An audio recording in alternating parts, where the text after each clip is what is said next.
Welcome to Viva La Visionary, the podcast that celebrates the innovative ideas and mindsets of entrepreneurs and visionaries. Join your host, Coach Bob Schittefeld, as he dives into inspiring stories and practical insights from trailblazers who are changing the game. Whether you're an aspiring entrepreneur or a seasoned leader, this show is your source for motivation and creativity. Let's embark on this exciting journey together. Hi there, Coach Bob Schittefeld, founder of the Visionary Forum. Excited to have on our podcast of Viva La Visionary, celebrating and elevating, is Benny Fisher. Benny, how are you today?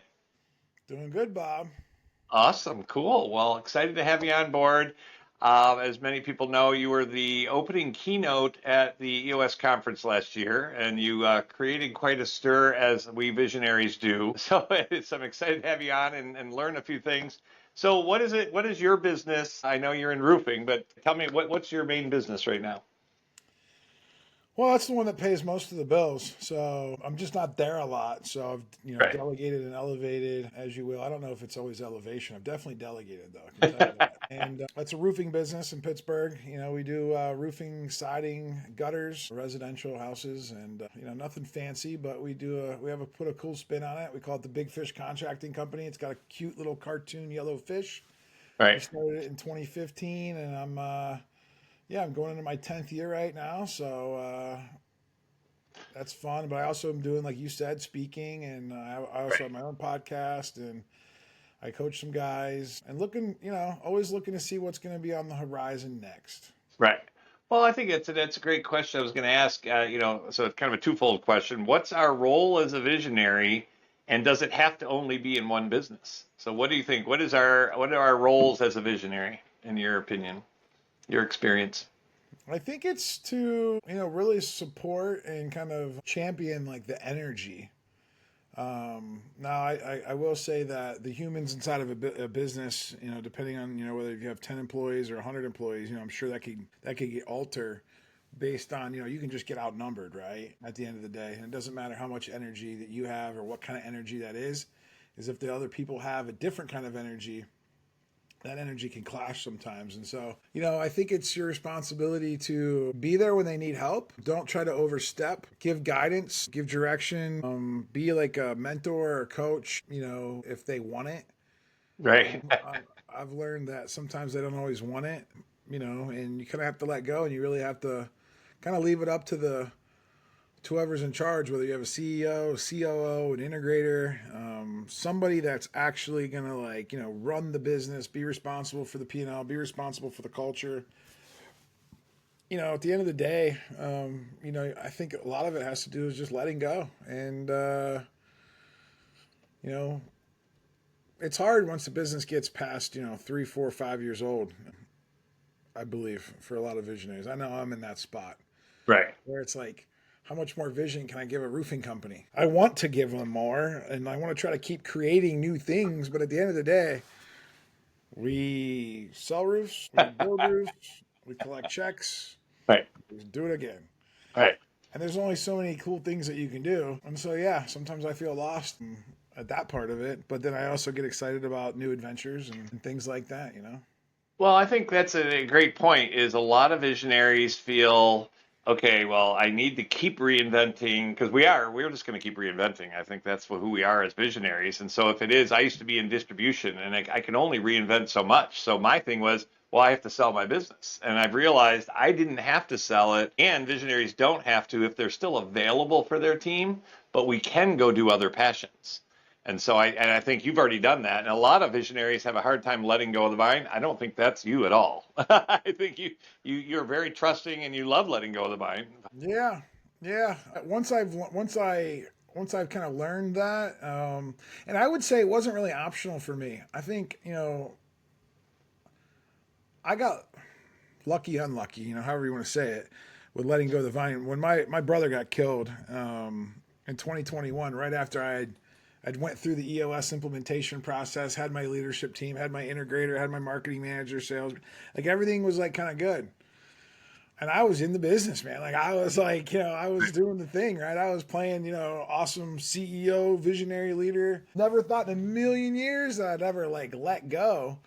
But when that happened, that kind of paused me. And then I had to take, I I took 3 weeks off. Luckily, I was able to. A lot of people, a lot of CEOs, visionaries, founders, they can't take the time off because they don't have the right systems, structure, processes, people in place to Right. be able to do that. And if that would have happened 6 months earlier, I might have been able to take a day or two Right. because I was the guy that had to answer all the phone calls. I was the one that had to like help guide people and give them direction.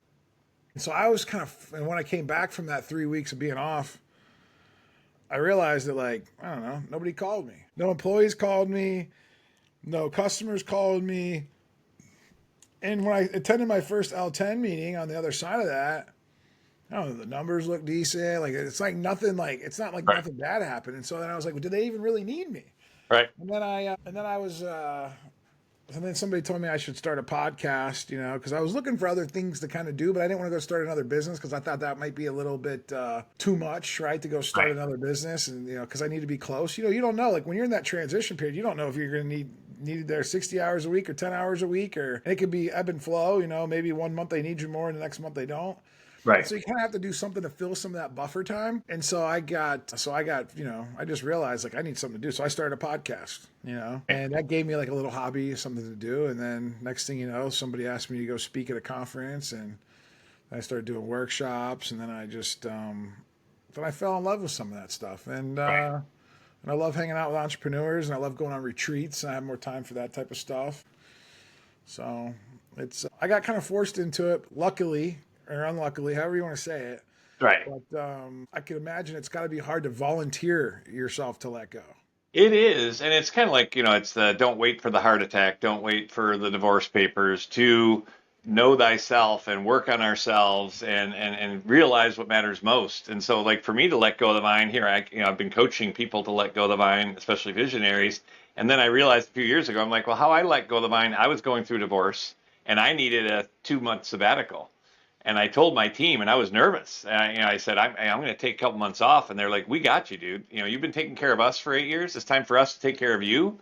And similar to what you're talking about, they hardly needed me. And when I kind of regrouped and came back, I was all excited. And they're like, we're glad you're back, but we don't want you doing all the old shit. And I'm like, well, what am I supposed to do? And they're saying, well, what you're great at in love. And I didn't know. This is 25 years ago. And that's when I started my journey to say, okay, so what matters most to me? Who am I? Why am I here? And that's when I Matter was born, which is, again, my passion and love. So what is your passion and love? Why are you on this planet, Benny? I feel like I'm on this planet to love people, connect with people, inspire people, support people. Yeah. I love that. And one of the things, you've inspired me a lot, and I appreciate your friendship and your wisdom as well. But when you told me a few months ago you were going to a marketing workshop, and I'm like, I don't want to deal with marketing. And he's like, how? And what I heard you say was, how could you not want to understand how to market yourself and the business and the impact and value you have?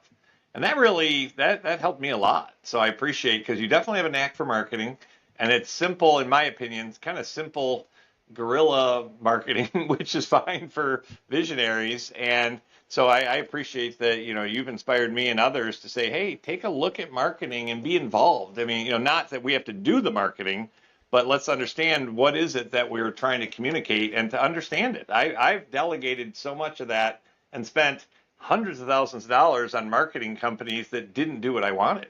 So I appreciate you teaching me, and it's also good to keep learning new things. So I appreciate you helping me to promote myself, and to ask for the check. By the way, you owe me. No, I'm just kidding. So what's one thing that you've learned, and I know you've already shared a couple, but that you learned as a visionary that was a big aha for you and a big chance for you to elevate, that you could share with other visionaries? I would say taking time off and creating space.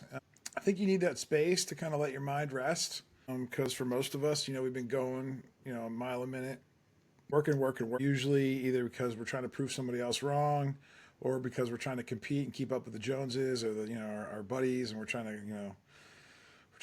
like an arms race to like who can grow businesses and who can make the most money, and that gets very tiresome, right? And so I think that, and when you're that tired all the time, I don't think you really have the most open mind to be able to create and to let new ideas kind of flow through. And so taking that time off, creating space, to kind of let things settle and then figure out like, what comes to you. And then like what you'll get that knowingness inside of you once, but you have to have that stillness first. And so Right. I think that was probably one of the, if I think the people at EOS call it a clarity break. I think that, some people call it meditation. Some people, however you do it, right? Like it Right. doesn't really matter as long as you take some time to yourself, whether it's a couple hours, whether it's 30 minutes a day, whether it's, 4 hours once a month, whether it's 3 days every quarter, like you do whatever you want. Right. But I think it's important for you to do that for yourself. And this is like completely separate from like, taking time off and hanging out with your family too. Like this is like selfish you time. Right. And that's hard for a lot of us as well because we're always givers, right? Like we've been taught to give and serve, and one thing that we neglect is we neglect ourselves a lot of times. And so I think that's probably the best thing to learn is like create the space. I love that. I call it, making time to tap into my head, my heart, and my spirit. And again, whatever that is for people, but it's amazing the answers that come when I slow down. And it's counterintuitive because a lot of people are like, well, as soon as I have time, I'm going to do it. I'm like, all right, well, if you do that, you're actually going to have more time. Like the be, do, have concept. If I'm being present, being still, being in love, then I start to do the things that I'm great at and love, and then I start to have more time or money. But here in the rushing business of the Western world, we have it flipped. As soon as I have something, then I'm going to do the things I love. Then I can be present, and it's the opposite. And so so I appreciate that wisdom. That's awesome. And I love how you take time for yourself and for your wife and for your learning and education, and getting over the guilt of it or imposter syndrome, as some people call it, because I got to prove myself. So appreciate that. So what else would you recommend? So like our tag, as you know, and you gave us a shout out on stage last year at the conference of Viva La Visionary. What does Viva La Visionary mean to you? Just it's fun to be a part of a group. It's part to be part of a community. I think it's healthy for the human connection to like have different ways you can relate to people. And like, if you identify as a visionary and then you hang out with other visionaries, and we need to support each other. We need to elevate. We need to, like you say, celebrate and elevate, visionaries. And I think Viva La Visionary just, kind of reminds me of like long live the visionary, right? Like, like let's keep that momentum going because, there's a lot of factions out there that are trying to castrate and chop off the visionary at its head because Right. I will say, like, and I understand that there are some things about visionaries and, obviously everyone's their own person, but I think most of the time, most of the world just misunderstands and doesn't understand visionaries. Also the same thing, visionaries don't understand the rest of the world, right? And so, but I think having more empathy and compassion, and again, everyone's had their different taste, like, you're a different type of visionary than the guy calling himself a visionary down the street. Maybe that guy's like a dictator, and who knows, maybe he's not really a visionary. Maybe he just calls himself a visionary. Right. But then as people get a bad connotation about visionaries, and then next thing you know, 30 visionaries walk into the room and we're all like that guy, the bad guy. Right. But we're all in this growth phase of like trying to learn how to be more conscious and more connected and be more free, and everyone's on their own little journey. And I think if everyone just can, visionaries included, like even like, the regular people, I don't know, what's the word for non-visionary? Here, we'll just say non-visionary. The rest of them. No. The rest of them. I don't like to be like that because I want to be inclusive, right? I agree. I want to say like, we need to be more empathetic towards them, that they weren't born with this gift that we have to be able to see so expansively. Okay. Right. We see it and we just assume everybody else sees it too, and they just don't. Right. And they also don't have that little ticker in the back of their head that makes them go 1,000,000 miles an hour. Okay. So like they don't have those two things going for them right off the bat. And so, but we don't know what it's like not to see that far. And like, we just have to try to like, we have to honor each other. And I think that and I believe it's the visionary's duty to go first. Yeah. And so I think it's their responsibility. I think it's our job to become the more emotionally intelligent human first. Somebody's got to like say, hey, I'm sorry first, right? Somebody's got to say, yeah, you know what? Instead of me trying to get you to figure me out and try to understand me, I want to understand you. Love it. And instead of always trying to like, make sure that I'm understood, because I know I still sometimes have a tendency, and I can feel it in my body. When someone misunderstands me, I got to get the last word in, or I got to try to win the debate, or I got to get them to see my side of the story, when really I just need to seek to understand more. And so I think that's good. Yeah. I appreciate the patience, and again, it's not that we visionaries are playing the victim, but often, as I've been doing this podcast now and I've interviewed several people, a lot of people have said I've been kind of pushed aside my whole life and kind of made fun of my whole life, because it's like, oh, there goes Bob again, and he always dreaming or can't sit still, and so that's kind of the chatter in my head, and so often with a ton of structure, which is absolutely needed, that sometimes I was like, okay, fine, I'll stop talking. And to me, it's an and. We need structure to break through that ceiling of complexity, but we also need, to break that, but we also need the magic and creativity of the visionary. So again, it's not that we're better than anyone else, but it is an and thing, and it is inclusive. So I appreciate that to slow down and understand that people don't understand the vision. And to me, we have the opportunity not only to be great visionaries, but teach people about vision. So I don't know, do you believe visionaries can be taught, or are we just born?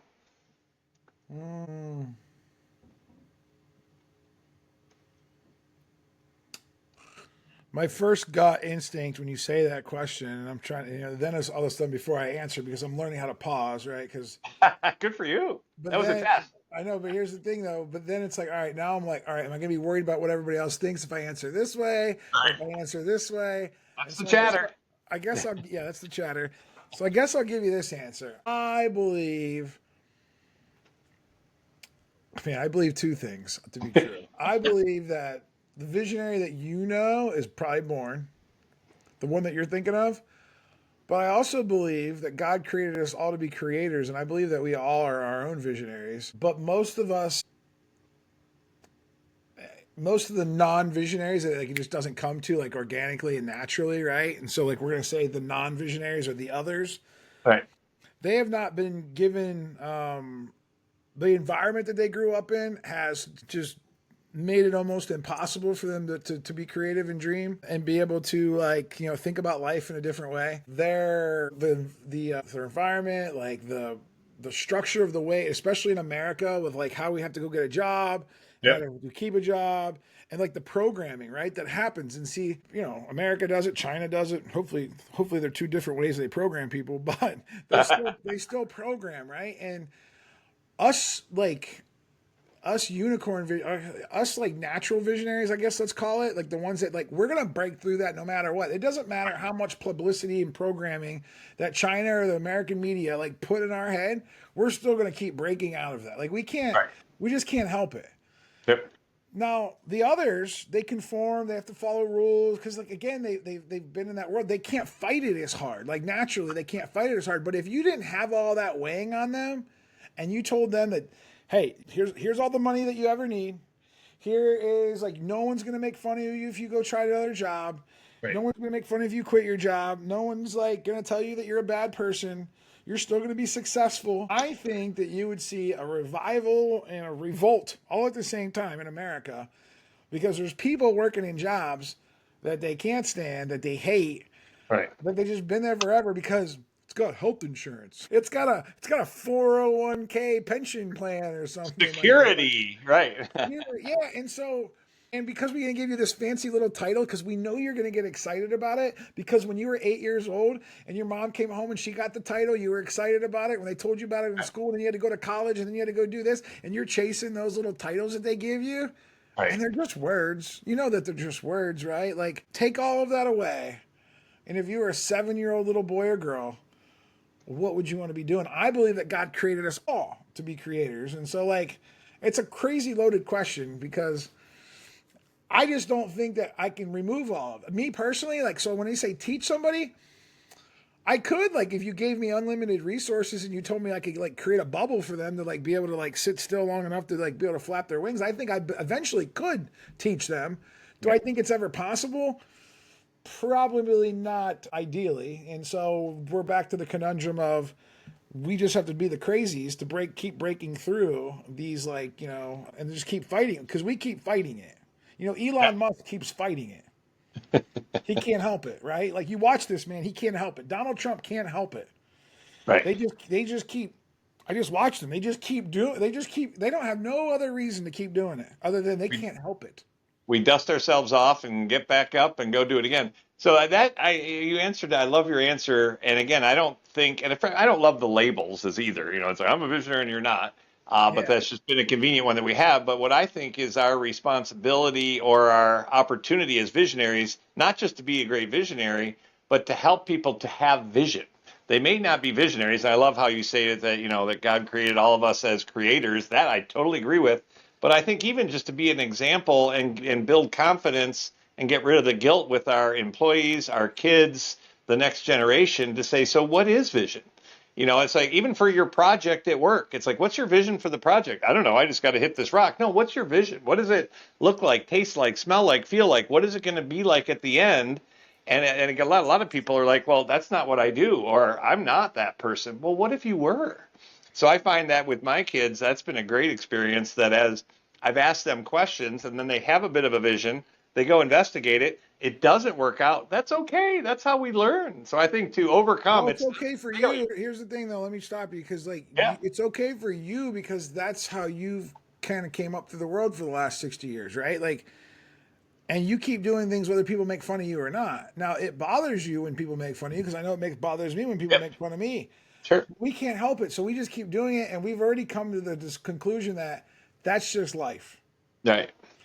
Now, these other people, they couldn't imagine being Benny Fisher or Bob Schenefeld because, oh my gosh, like people are going to talk about me, people are going to make fun of me. Like they've literally built their whole world so that doesn't happen. But is that by choice, or you said even it's just that society trains them? So again, I'm not saying Yeah. No, everyone should be crazy. they've been trained, and because they don't have the what's Dr. Doug Brackman say about that gene? Like if they don't have that that D Right. four That or D 7 or two 8% of us, right, allele, have a if gene. they don't Right. have that gene, they just keep breaking out of that and busting through that. Yeah, they're gonna just stay conformed, and they're gonna be like, yeah, they're gonna get straight A's, and they're gonna get straight A's. They're going to go to college. They're going to get the degree. They're going to get the perfect, they're going to get the perfect spouse. They're going to have, 4 kids, a white picket fence, a nice house. The yard's going to be mowed every day. They're going to have a nice K. They're going to keep every 3 years. They're going to get a raise and a new title. They're going to get a new car. Like that is what was been sold. And that's what a lot of people are trying to create. And then, but like, that's just one part of it. Then there's like the whole, like, hey, I'm going to be a hippie type thing. And there's that whole hippie journey. Like, and there's the whole burnout journey. And there's the whole, like, there's all these like little clicks and little like, ways that you can, however you identify yourself as soon as you realize like, oh, hey, I identify myself as this, you are going to go on that path. And that path is the same path that people came before you. And there's checks along the way. And like that's cool. And if you gotta be there's no way that someone's gonna go from one path to a completely different path because it's scary, it's unknown, it's uncertain, there's a lot of fear involved in that. Because like most people, once they pick their path, they're pretty much set on their path. Like, I'd say since by like the age of like I think ages like 6 to 9 create the path. So when you're 16, 18 to 21, like it's pretty much set in stone. There's not too So many. you don't think people can break out of that? Oh no, people can't. Oh no. I definitely think people can. Can they? Yes, absolutely they can. But because it takes so much faith and so much confidence and so much, it takes a different kind of human to be able to do that. Right. And most people aren't built for that, and it's very hard to change that. It's even hard as a visionary to keep reinventing. Yeah. So I can't imagine what it's like for a non-visionary that doesn't have that gene inside of them. Because that gene inside is just a lucky little thing that we got that makes it, or a curse, I was going to say it's both. all Right. depends on what you think it is. But like, I think that like anybody in their right mind wouldn't want to have to be wired like those people look at us and be like, I don't want to be wired like that. And we look at them and we're like, oh, I don't want to be wired like that. That's just because we don't know any different, Right. Like sometimes I wonder what it'd be like just to like, be like, the average person, like the mailman. The mailman that like, does the same route for 35 years, sees the same neighbors, the same dogs, has his little retirement party, gets the same pension. He's literally buying the same food, the same everything. Like he may have one hobby that he does. He may have a couple buddies that he goes and plays golf with or whatever. And that's it. I look at that, I'm like, dude, like I need more excitement. I need a little bit like, like don't you ever want to Adventures. peek? Don't you ever want to peek in someone's mail and like open up like a letter or something like that? No, no, no, no, no, no. Can't do that. But yeah, like I always wonder what it would be like to be like that. But then I'm like, I can kind of see that. It might be, but it might be like soothing though too. It might like there's not as many ups and downs. And so there's not going to be as much excitement, but there's not going to be as much pain though, maybe either. And if that resonates with them, that's great. What matters most, who are they and why they're here. But I guess my main point is that I think we can help people like I love asking people, well, how do you vision it? It's like, well, I don't know. Well, if you did know, what would that look like? And often people will answer it. So even working with people on leadership teams, and again, I'm not saying that they should go be the visionary, but it's like, do you I want to be the integrator. Okay, well, why? Well, because that's what I'm supposed to do, or that's what I should do. It's like, but what does your head and your heart say and your spirit say? So again, I think there's we're not going to finalize this, but I honestly have found as I'm coaching people, whether it be my kids, my employees, my visionary coaching clients, employees, to look at them in the eye and they trust me. And I'm like, what do you really want? And it's like, you know what? I just really want this. Okay, well, have the confidence to share it. And that's to me, it's all about human connection. That's how we learn, not just with the spiritual connection, it's with each other. And if I can feel safe enough to hear myself think by sharing with you or to help other ones to say, just get it out of your head. Because I think a lot of people are like, well, that's what that's what my mom said I should do. And like you said, when they're 6, 9, or 15, that set their whole path. And to me, this is the greatest time ever to be alive. And I think it is going to take some vision and trusting each other and helping each other to grow in different areas. Fun conversation. Yes. So what's the biggest thing that you're working on, the biggest opportunity or topic or thing that you're working on as a visionary? What is the thing that you're up against to say, all right, this is what I'm going to figure out that can catapult me to the next level? That's an interesting.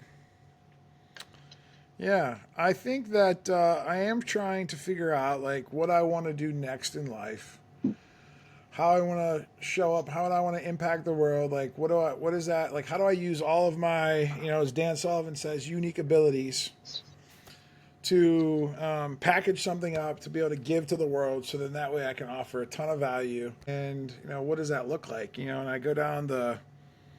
Do I want to just be an inspirational speaker, but then that feels kind of like, it feels good, like for a short period of time, like while you're doing it. Right. There's a lot of, it's just not, it doesn't happen. It's like, you're not going to be doing that like every day or every minute. It's a high, but it's not every day. And so like, and that's really cool. And I love making a huge impact to massive amounts of people. I think it's awesome because it's like multiplication of your voice rather than just one-to-one conversations. Right. I look at like, all right, well, is there a product or a service that I really believe in that I can help cheerlead, promote, help grow? Are there people that I want to partner with to be able to take that to the next level? Are there brands that I really am like, just I love and I just want to go be a part of a team? Maybe I don't want to be the guy anymore that's at the top of the food chain. Maybe I just want to be like the number 3 or the number 4 to like offer, what I'm good at, right? Like, and the things that I do best. And, so I thought about maybe partnering with a few brands and, maybe doing, like, brands go to these conferences and I love conferences. And so like, I thought about like, well, if there's a brand I really believe in and I go to the conference and on their behalf, and like, I'm the one that leads the breakout because it may be better than me than the guy that gets up there that's worked there for 20 years to like pitch his own thing. Right. It's like maybe it'll be different, right? There'll be a different vibe, right? Because I do want to connect people, and but I don't necessarily want to have to peddle my own product.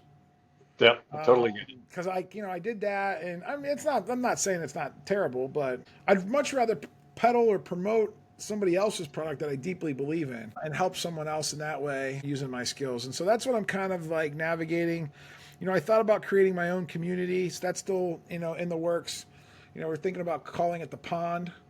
A place where entrepreneurs can go to be in a community together, and then we could partner up with other ponds, and do some great things in the world. Because I believe that visionaries, the number one thing that visionaries are going to want and crave in 10 years from now is going to be connection and community. Yep. And I think that people like you, people like me, if we can model that to like, average Joe entrepreneur out there, and we can teach them how to build their own community. Right. because that's what's going to keep them going. Because, with AI and the way systems are going and the way money's going, like, no one's going to care about money. No one's going to care about stuff. Everything's going to be so, I believe in a world of abundance, and I believe everything's going to be so abundant, but the one thing that you're not going to be able to buy is like a real community of like people that are like-minded.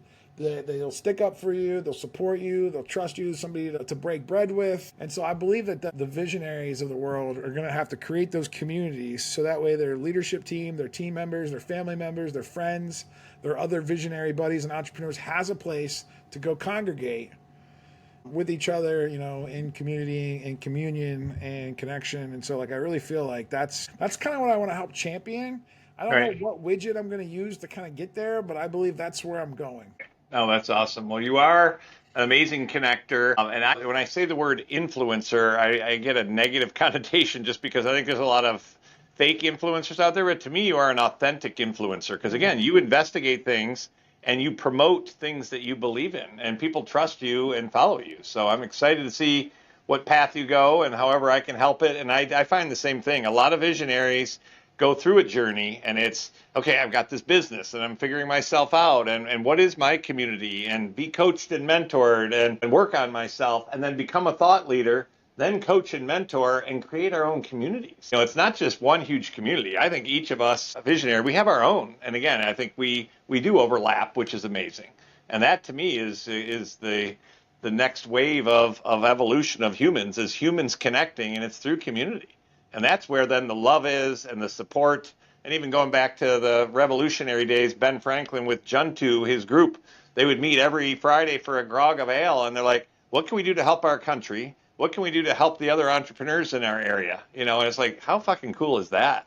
So you're amazing at that. And I'm glad to be a part of your community and sharing in your wisdom as well. Well, thank you. Yeah. So any final parting thoughts for visionaries? Appreciate your time, but any other words? They should definitely join us at the summit. I don't know if you ever pitched that on your show, but I'm literally looking forward, as long as everything goes fine with this baby and the wife's okay, because I know it's early March, so I'll only be about 60 days in baby, and so I'll be itching to go to Fort Lauderdale, that's for sure, for 3 days. But I also don't want to get the side eye from the wife. Yeah. But that's why I also brought the wife to the last Visionary Summit. So then she knows, she feels safe. She knows I'm going to a good place. And it's not just sunshine and rainbows in South Florida with Coach Bob, but it is actually sunshine and rainbows with Coach Bob in South Florida for 3 days. It's going to be amazing. So I'm really looking forward to that. And just seeing all my old friends, I've created some friendships, from the forum and from the Visionary Summit. I was actually just with John Mashney, a couple weeks ago, and did a podcast with him, and that was awesome. And I actually just talked to Abizer nice earlier today. That's a guy that he would be a good podcast guest if he hasn't been on yet. But we'll invite him.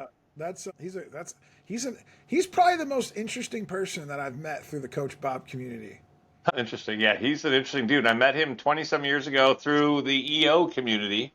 It was YEO then, and I think that was a branding error because I still like to think that I'm Y. But it's been great to, again, regroup with other people that we like being around, and we help each other, and we network for each other. All right, well, cool. Well, we'll see you at the summit, and then we are going to be, I'm going to be speaking at the conference this year. They just reached out to me a couple weeks ago, so it's going to be Living Life Beyond the Vine. So we're going to have a Viva La Visionary party at some point, so we'll figure that out as well. So nice. Cool. All right, well, I appreciate your time, your wisdom, and your influence, and we will talk soon. Thanks. All right, Benny, appreciate you. Thank you for tuning in to Viva La Visionary. We hope you enjoyed today's episode and found inspiration in our guest stories. If you loved what you heard, please subscribe, rate, and share the podcast with fellow dreamers and doers. Join us next time as we continue to explore the limitless possibilities of visionary thinking. Until then, keep dreaming big and taking action. Your vision matters.